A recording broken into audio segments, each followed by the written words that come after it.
പദ്ധതികളും പ്രഖ്യാപിച്ചുകൊണ്ടിരിക്കുക. അവര് പ്രഖ്യാപിച്ച ഒരു കാര്യം പോലും ഇവിടെ നടപ്പാക്കിയിട്ടില്ല. ഇത് ഫോറസ്റ്റിനകത്താണ്, സമ്മതിച്ചു. ഫോറസ്റ്റിനകത്തല്ലേ ഇവര് ജീവിക്കുന്നത്. ഇവര് വർഷങ്ങളായിട്ട് ഇവിടെ ജീവിക്കുന്നവരാ, വർഷങ്ങളായിട്ട് കൃഷി ചെയ്യുന്ന ആളുകളാണ്. അവരെ സംരക്ഷിക്കേണ്ട ഉത്തരവാദിത്വം ഈ ഫോറസ്റ്റ് ഡിപ്പാർട്ട്മെന്റിനുണ്ട്. ആ കാര്യത്തിൽ ഒരു ചെറുവിരൽ പോലും അനക്കാൻ ഇതുവരെ ഇവർക്ക് സാധിച്ചിട്ടില്ല. ഒരു സംശയം കരുത്. ഒന്ന്, ഈ നിലമ്പൂരിൽ നിന്ന് നിങ്ങൾ കൊണ്ടുപോകുന്ന വനസമ്പത്ത്, എത്ര കോടി രൂപയുടെ വനസമ്പത്താണ് നിലമ്പൂരിൽ നിന്ന് കൊണ്ടുപോകുന്നത്? ഇവിടുത്തെ തേക്കിന്ന് ലോകത്ത് പ്രശസ്തമാണ്. കോടിക്കണക്കിന് രൂപയുടെ വനസമ്പത്ത് ഈ വനത്തിൽ നിന്ന് നിങ്ങൾ നിലമ്പൂരിൽ നിന്ന് കൊണ്ടുപോകുകയാണ്.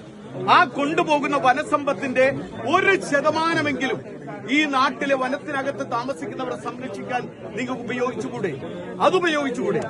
എത്ര കോടിക്കണക്കിന് രൂപയുടെ, ലക്ഷക്കണക്കിന് കോടി രൂപയുടെ വനസമ്പത്ത് നിലമ്പൂരിൽ നിന്ന് കൊണ്ടുപോകുന്നതിന്റെ 1%, ചെറിയ ശതമാനം ഈ വനത്തിനകത്ത് താമസിക്കുന്നവരെ അവിടെ ജീവിതം ഉറപ്പുവരുത്താൻ, അവർക്ക് സുരക്ഷയൊരുക്കാൻ, ഒരു ഫെൻസിംഗ് ഇടാൻ, ഒരു ട്രഞ്ച് ഇടാൻ, ഇവിടെ ഈ ഫോറസ്റ്റിനകത്ത് മൃഗങ്ങൾ ഇതിനു മുൻപുണ്ട്, ഇവരുടെ ജീവിക്കുന്നുണ്ട്. എന്തുകൊണ്ട് കഴിഞ്ഞ കാലങ്ങളിൽ ഇല്ലാത്തതുപോലെ ഇപ്പൊ നിരന്തരമായി ആക്രമണങ്ങൾ നടക്കുന്നു? ഇവർക്ക് സുരക്ഷിതത്വം ഒരുക്കി കൊടുക്കാൻ ഈ പറഞ്ഞ വനം വകുപ്പ് തയ്യാറല്ല എന്നൊരൊറ്റ കാരണം കൊണ്ടാ. ഇവര് വർഷങ്ങളായി ഇവിടെ താമസിക്കുന്നവരാ.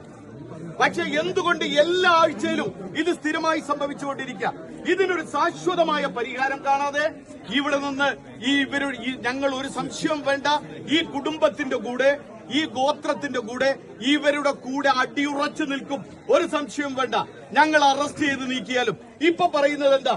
ആദ്യം ഡോക്ടർ വന്നിട്ട് പറഞ്ഞു മരണം സ്ഥിരീകരിച്ചു, ക്ലിനിക്കലി ഡെത്താണ് എന്ന് പറഞ്ഞു. എന്നിട്ട് ഇപ്പൊ രണ്ടാമത് വന്നിട്ട് പോലീസുകാരോട് സംസാരിച്ചിട്ട് വീണ്ടും വന്ന് പറയാണ് ECG എടുത്താലേ അറിയാൻ പറ്റും, മരിച്ചാളെ ECG മരിച്ചു എന്ന് പറഞ്ഞിട്ട്. നിങ്ങൾ ആലോചിക്കുക.